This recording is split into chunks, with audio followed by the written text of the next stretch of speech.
sort of economy than to the artistic scene or to the creative scene. So probably also the fact that that this is not such a big podium for artists gives another sort of freedom or autonomy to artists probably. Yeah, especially the autonomy is an important thing because there is no audience, not like outside of the Vermeulen Museum and some other spots. There's also not really like art stages, so like a lot of people that swarm around all the art world. It's just complete absent here. You can pretty easily organize something temporary or set up a project without too much hassle, which really speeds up the creational process. And that's a positive thing, I think. Maybe I should also tell here, like the people who is here, because I don't know about Eindhoven, how it is very much Eindhoven.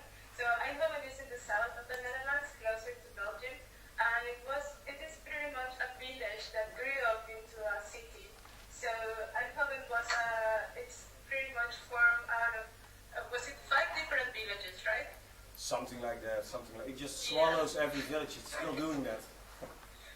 And basically the city center of Eindhoven was where it was hosted the Philips factory, the factory of Philips, and all the factories. This actually the Vermeulen Museum was founded and grew up after the donation of one of the owners of one cigarette factory in Eindhoven. So there is this combination of really a provincial sort of scenario and then a larger sort of economy of factories and industrial situation. So it gives a very peculiar sort of combination for artistic and cultural production. Erwin, I'm going to show some of the images of your own work, and then maybe we talk just about your own work and we. So Erik and Ramon developed this installation that was called The World Full of Things.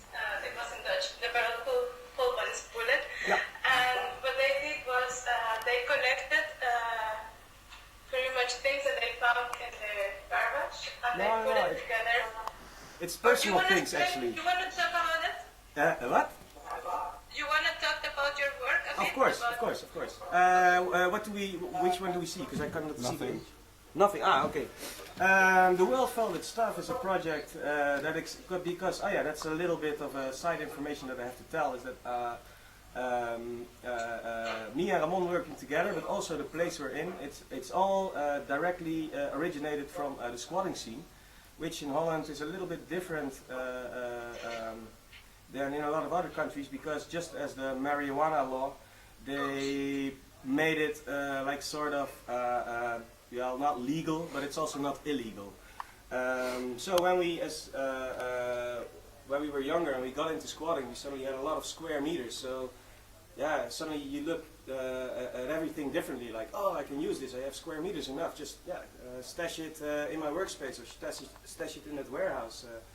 And then at a point when you have to leave it or you get kicked out of the building, suddenly you are with a heap of stuff which you have to move. And of course it's every time like, why do we move this stuff?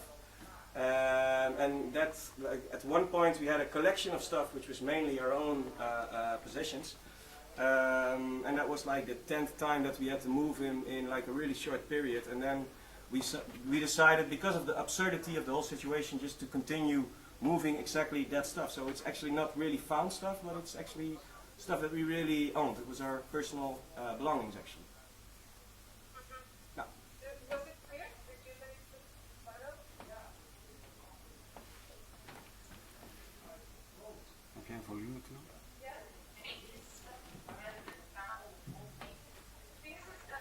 Because they, as artists, were squatting and accumulating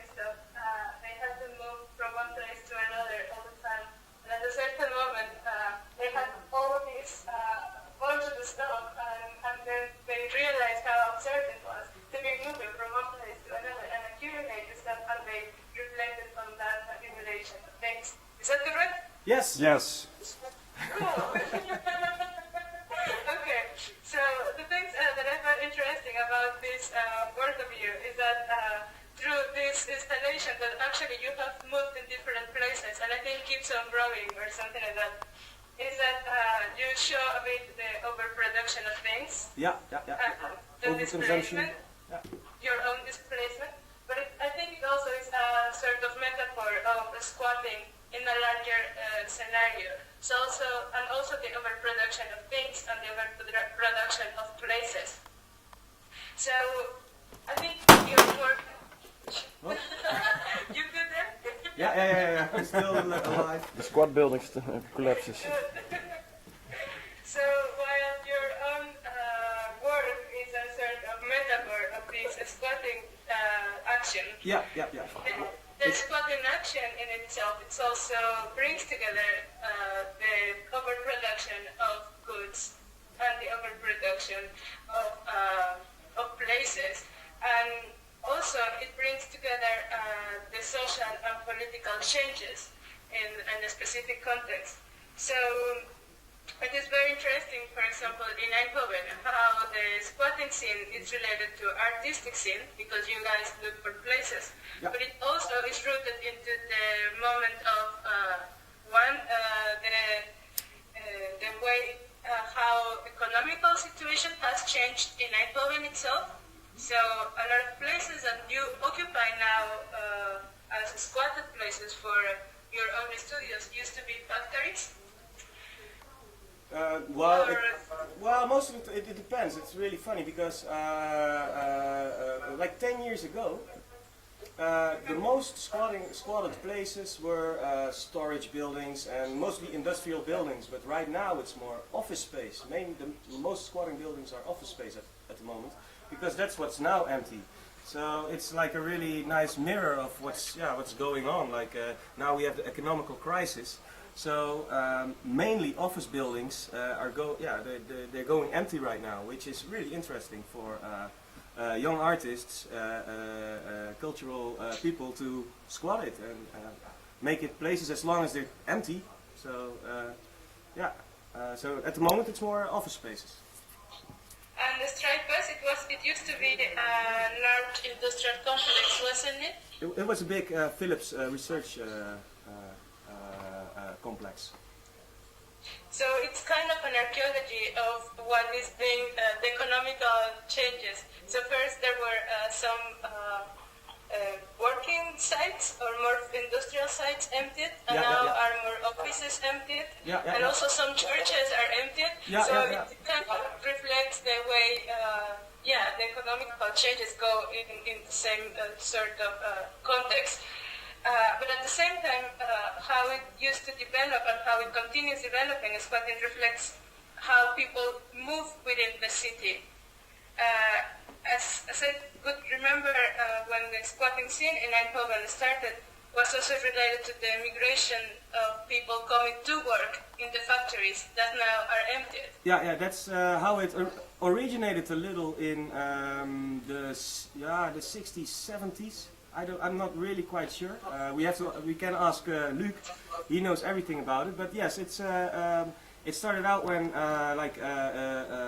economically after the war, Holland of course grew, because during the Second World War there was nothing anymore. And then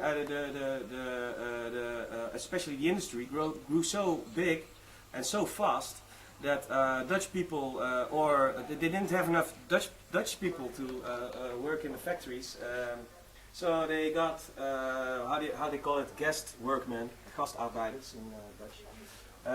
Then they started getting people from other countries to work in the factories here to fill up the vacant spaces, because the factories were growing, but there were no people to run them.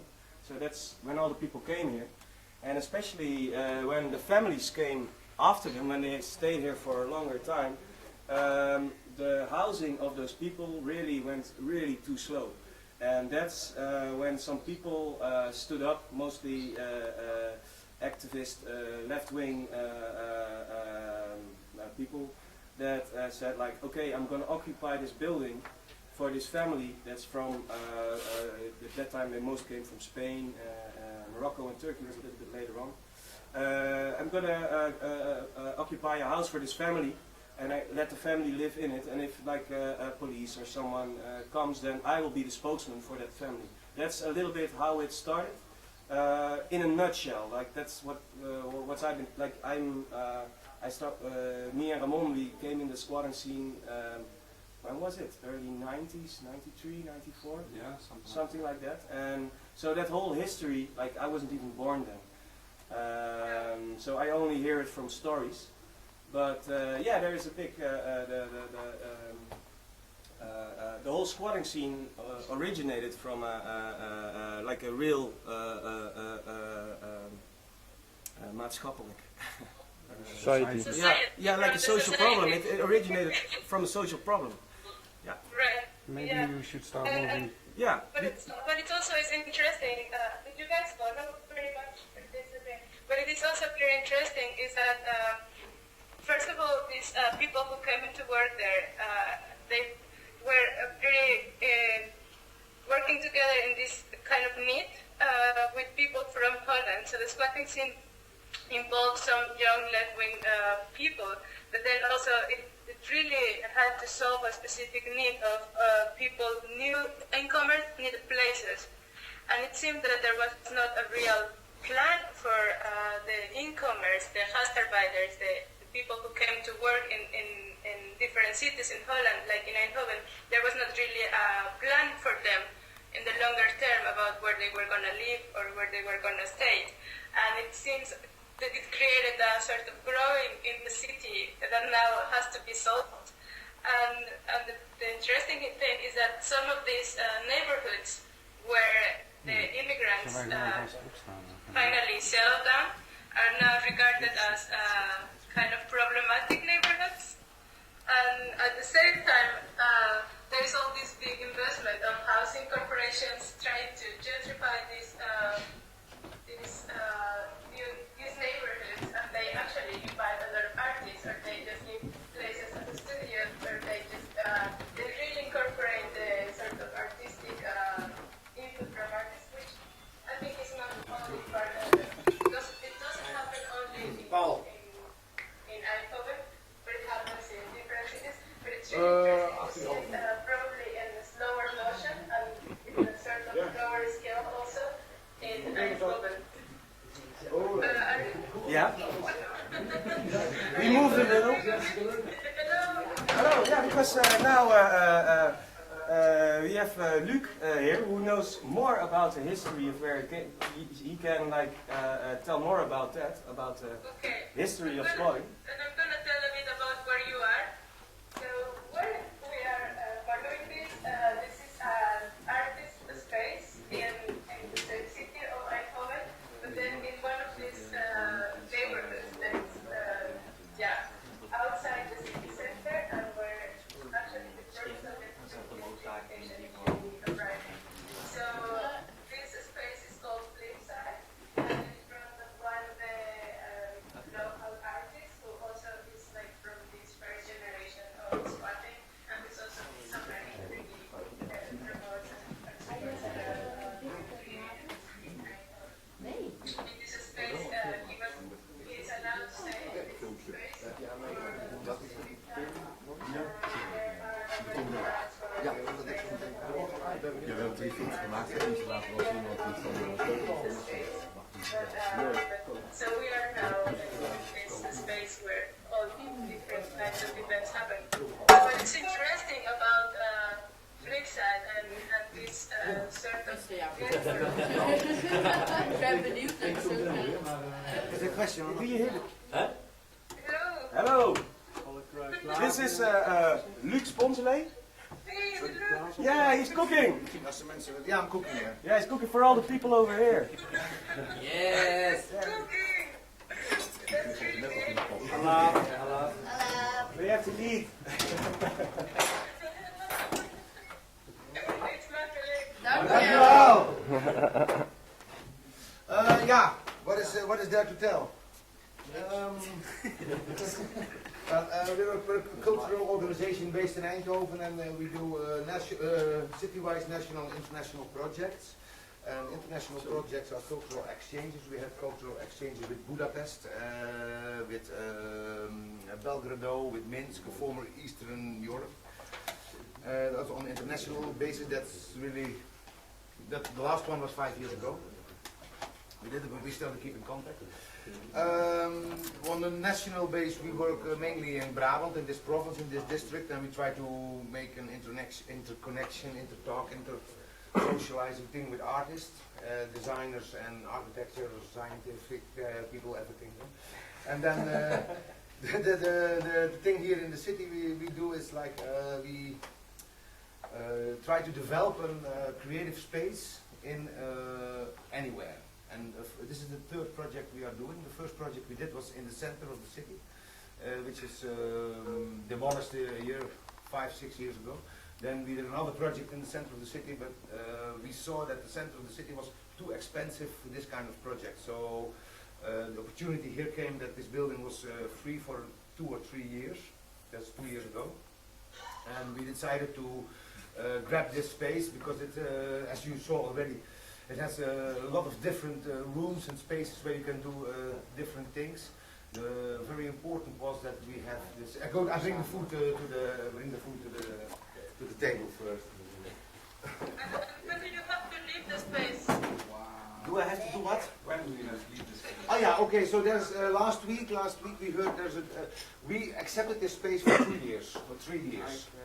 As we know that in Holland and everywhere projects always take a longer time because of licenses, public opinions and those kind of things. So we said, okay, if you can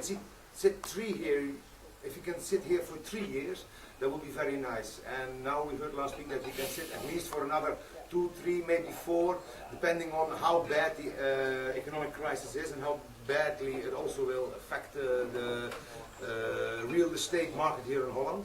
Because if the crisis gets more bad, then we have extra years. That's what it's all comes down to. So the thing is now that maybe we can sit here for like let's say like 3 years, because let's keep it to the low level because not get too happy. And that's when you arrived to this place, you didn't have to squat. It was more a sort of agreement then to come to the place, and you knew that they were gonna gentrify the space. How does it become an issue for you when you are running the space, and how did you actually think about it? Let's go back. We have this agreement with a housing corporation, social housing corporation in Holland. Well, we started like 20 years ago, 25 years ago, really squatting places. Because it was necessary at that time, and it's still necessary by the way, but at that time it's necessary to do this, and so we evolved and we grew, and we got more influence and opinion makers and politicians, and so it happened that we made this under table deal for the second space we explored, and for this space where we are now, you know people in the city. And some people, there was one guy who was at that time the director of the TAC, a very important space, the TAC, or the TAC. You can explain later to the people there what it is. But okay, he was doing investigations in how many square meters were free and how many buildings were free. And so he was spotted this building, which is really on the edge of town, where nobody comes normally. And so he said, that's maybe something for you, because he knew all our history. And so we came together, and that's why we make this deal with the social housing corporation. And what we have to do is like 4 events, public events a year. And that was the minimum base. And we're not squatted, we're not anti-squatted, as it nowadays new term is, but we have this agreement. And we have like, if they know, they will let us know 3 months on forehand if you have to go. So this is,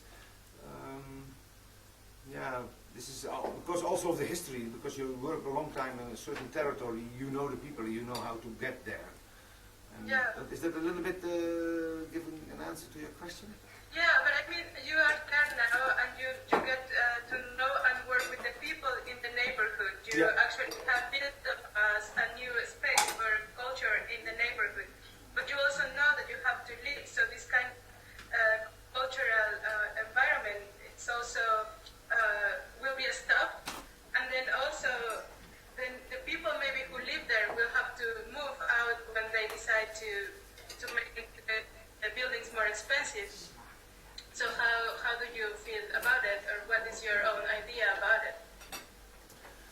think it's a waste that spaces are empty. Yeah. It's a waste. It's really a waste of everything, and I think very short-sighted of the real estate companies, that they are not thinking in a wider, broader way to explore new ways of buildings, what you can do inside a building. So we have this anti-squat organizations, Which is a pretty new development. because- It's a good thing, but they are not thinking. They are only thinking van, okay, we have a building of 300,000 square meters. We put 6 students in there. They will organize the toilet and those kind of things. There's life in this building, so it cannot be squatted also, and it stays in a reasonable quality. So that's their interest. But they are not thinking with the students. There's no dialogue at all. They just are interested in the money. Yeah. Basically, Yeah. because they get money from the students and they get money from the company they're working for that company. Yeah, and it's even now that far that even the housing companies jump in on all the empty building, and wow, if we give artists workspaces here, in 5 years maybe we can sell the apartments on top of that for 5 times the price, because it's a hip neighborhood. So then you see that all this anti-squatting, which comes from squatting, now is turning into a business of its own, and that's something really bad, because Yeah, but the bad thing is really that they are not. They make no dialogue with the people who live in the building. no, it's a plan. It's a plan. It's not they have a plan, you know, like the anti-squatting and the stuff that the social housing agency now has. It's like they want to see money immediately. So it's all a plan. It's not really. It doesn't have any substance at all, actually. So this economic. The last thing. This economic thinking is like the death row of a creative industry. Yeah. Yeah, but that's the whole thing. I mean, in this kind of thing happen. It's extraordinary that it is only happening now in Eindhoven, because it happened everywhere. Like it happened here in New York. It's still happening. This sort of a creative industry, but like that. Oh. Hello. Dip. Yeah. Are we there? Yeah. Yes. Okay.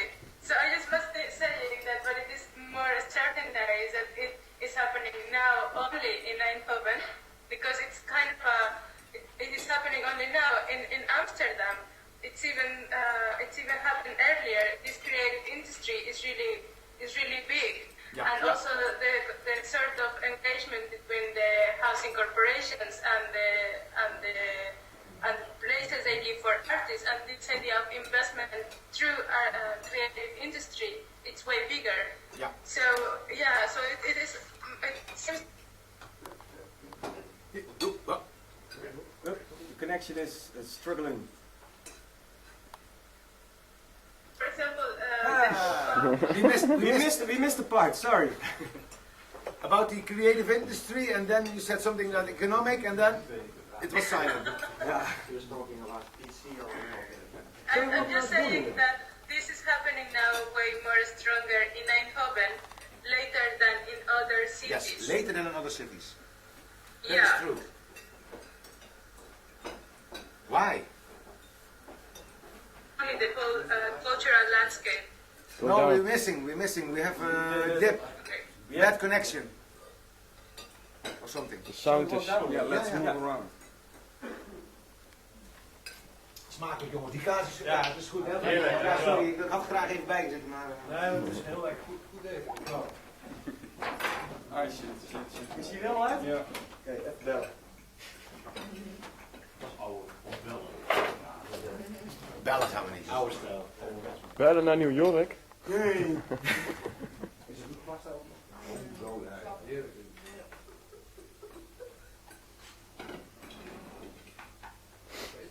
Ah, misschien dat dit al een mooie overgang zijn. Nou gaan we weer verder.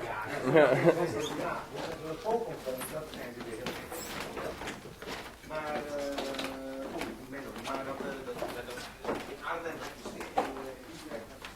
oude panden in En net duurt het over keihard. Hey, daar ben je.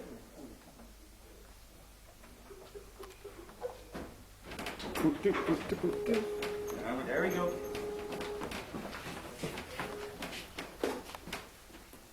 Hello. Hello. Ah, there we are again. Hello. Now we're downstairs.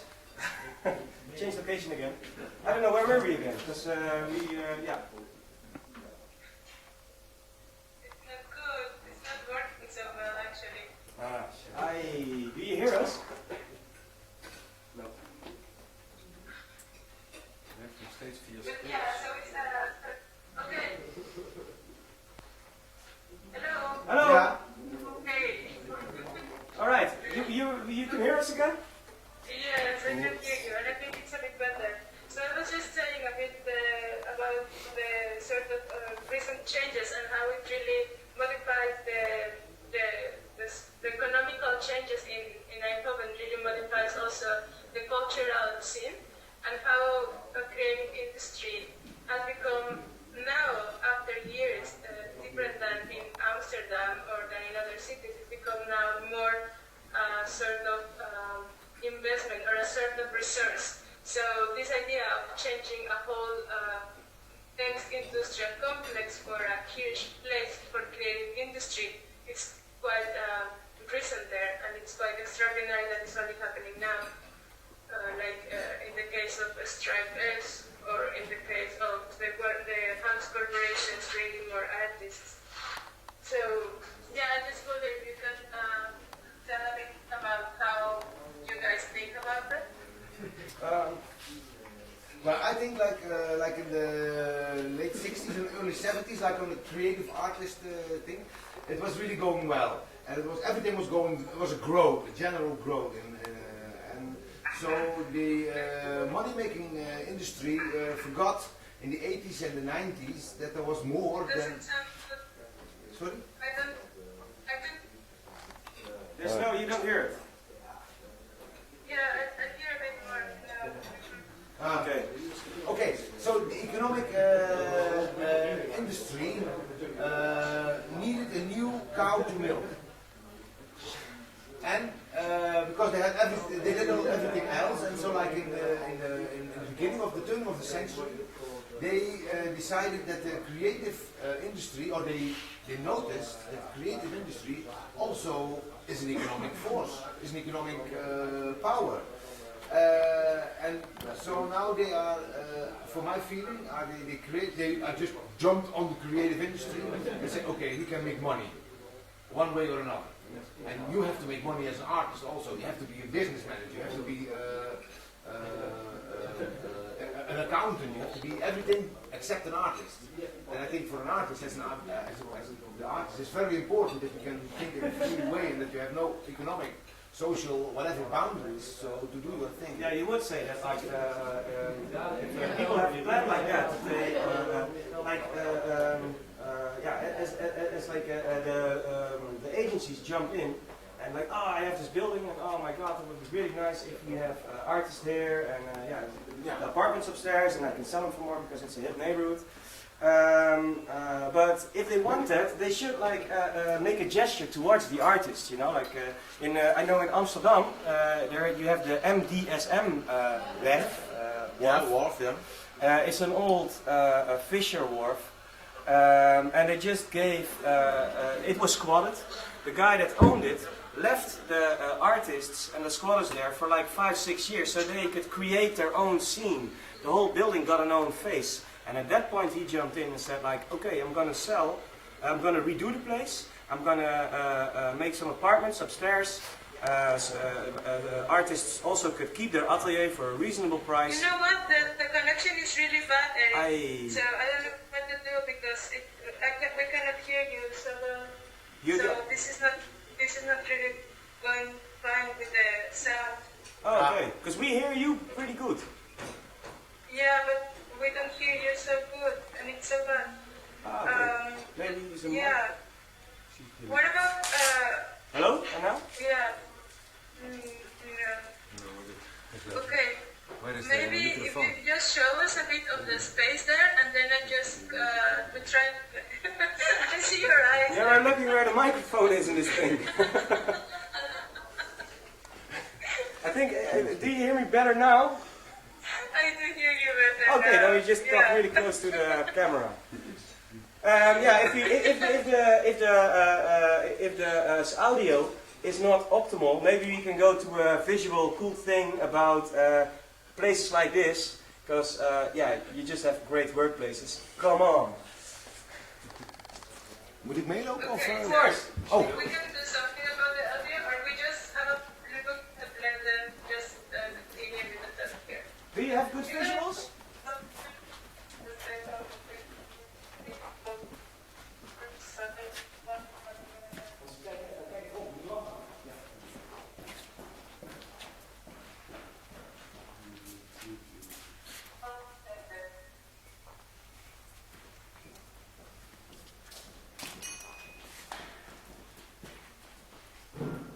Alright, so yeah, the connection is really not Google or shoot.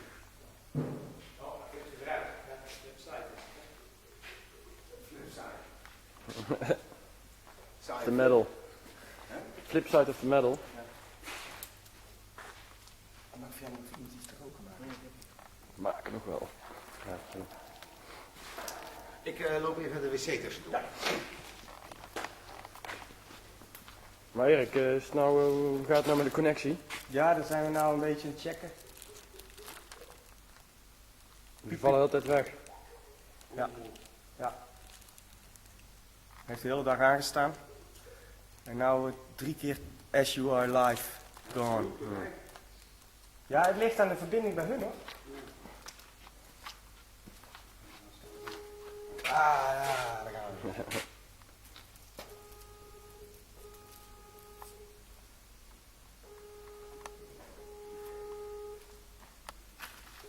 It's a very interesting. Hello. Hey! Hey. Hey! You are. How's the connection now? Not really good. It's better actually. Really? Do you hear me? Yeah. Cool. Alright, in the meantime we moved again to the big I do hear you. Yeah. alright, cool.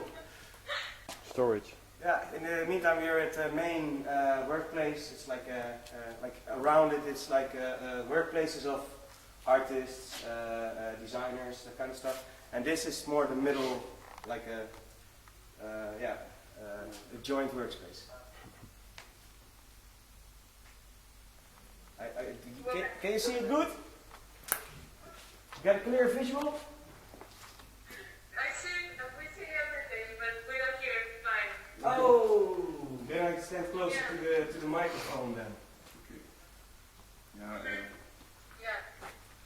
No, but the sort of way how you do regard the.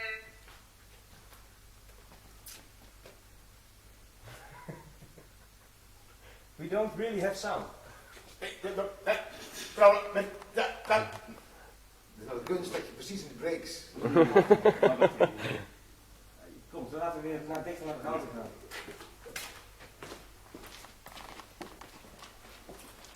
Router de boter. Een boutrood.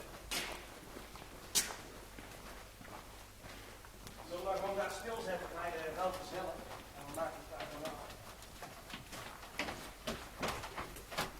Gaat het snel? We zijn 34 minuten bezig.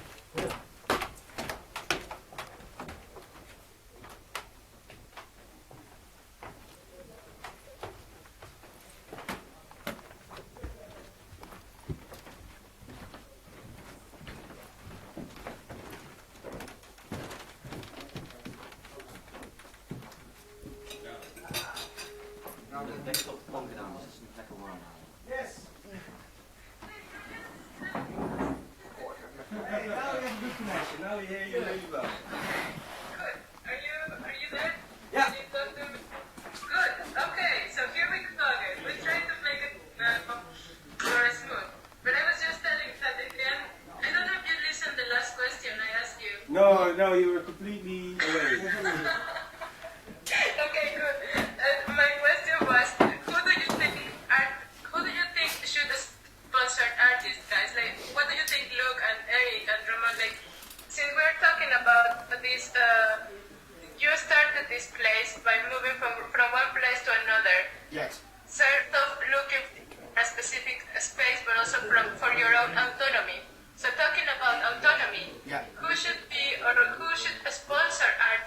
now. You have a position in the city. You have you look for a certain autonomy, but you also are engaged in a specific situation.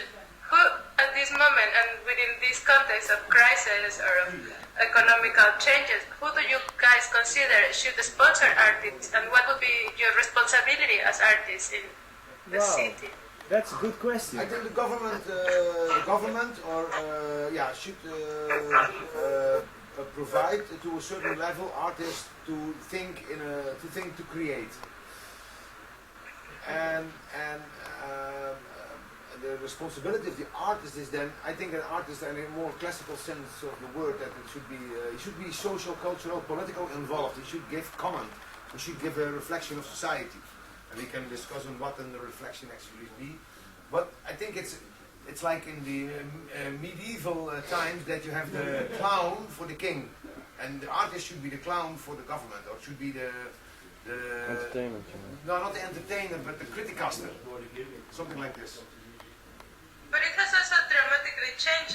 Also in the Netherlands, the government is not sponsoring artists no more, and actually it also shows how probably artists should start doing other things to kind of get the sponsorship, like you mentioned, the house corporations. So there are all these changes within welfare and within the society itself. Yeah. How, with those changes, do you think is your position? And also in Eindhoven, the design scene, the people who come there to work as designers is pretty big, and designers have a very sort of clear goal to make money. It's way easier with design, of course. Not always, of course, but Well, yeah, well, but what design? Another word for design for me is applied arts. There's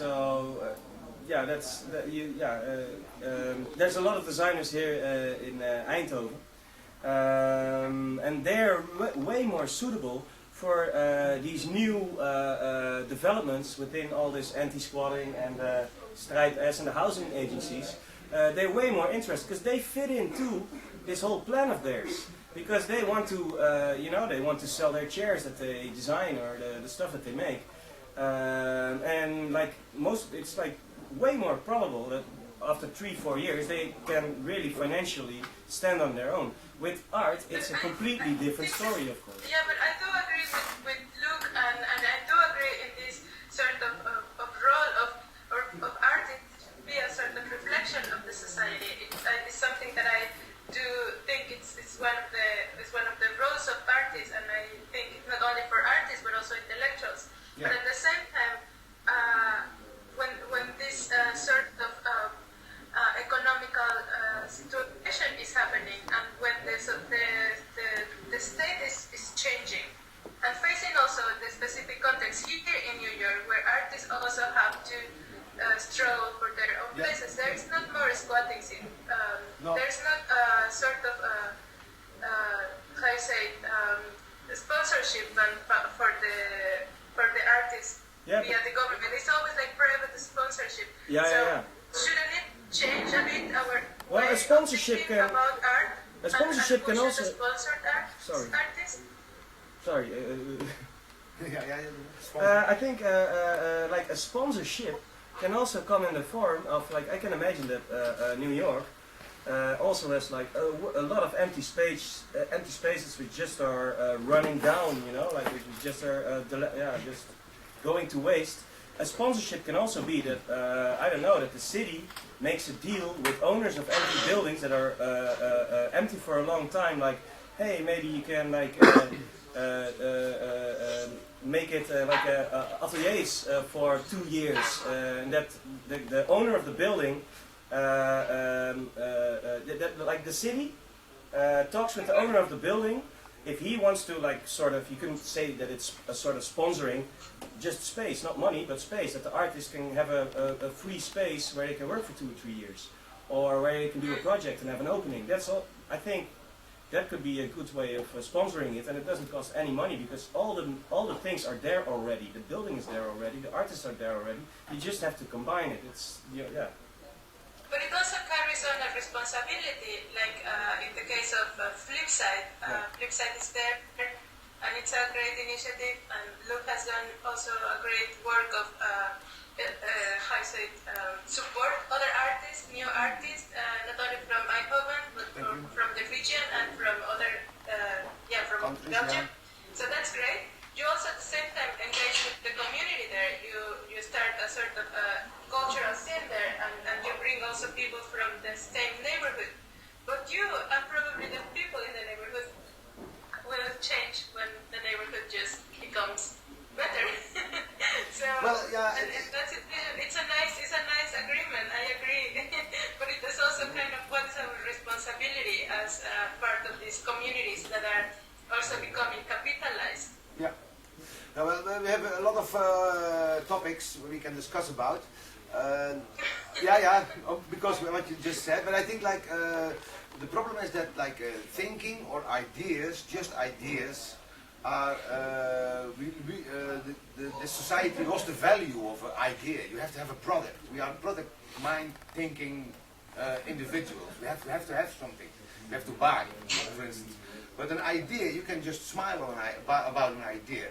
So I think we should go back to the revaluing of ideas and non-material things. Okay.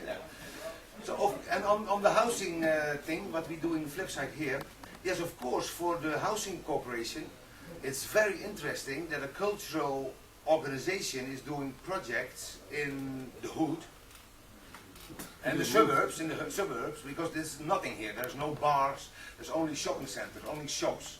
So it's very difficult to make a social connection with each other, the individual, the people. Everybody's living in his own house, separated, own television. We know how the society is divided up, and we are really living in the hardcore of this, how to say, this example, how a society functions, how the suburb function. So it's very, I think as a productive, I see my work as art, whatever I do, I organize art, Gesamtkunst. And so, yeah, but what I see this, it's very interesting. We do exhibitions here, as an example, we do exhibitions here. And we have a very good and very fine artists and arts exhibited in the gallery. But for 90% of the people who walk by, it doesn't matter if it's just a gypsy girl with a tear crying, or a photo from China, or a painting from Breda. They don't care. They see it as something is happening in their neighborhood. So you can really downscale the level of art. You can work with local artists, and that is. It's not like how can I say? I'm not valuing the sort of art. Yeah, that's life, eh? That. Okay. Sorry. things. We have this evening here. So we have a band and films. Ja, maar dan moet Martijn de deur misschien open doen. Oké. Achter de bar staan. Hey, Stan. Ja, Taliban. Go on. Okay. Let's stick to the subject a little. Nee, because I have to decide what I do. You can talk a little bit. Well then we take over again. So it's cool. Yeah. This was Luc. I hope he was well hearable and told something interesting. Yeah. If we can organize these things more often maybe, and talk on more. Huh? With a better connection. Yes. And more time. We're gonna roll out a straight line. And less chaos. Okay.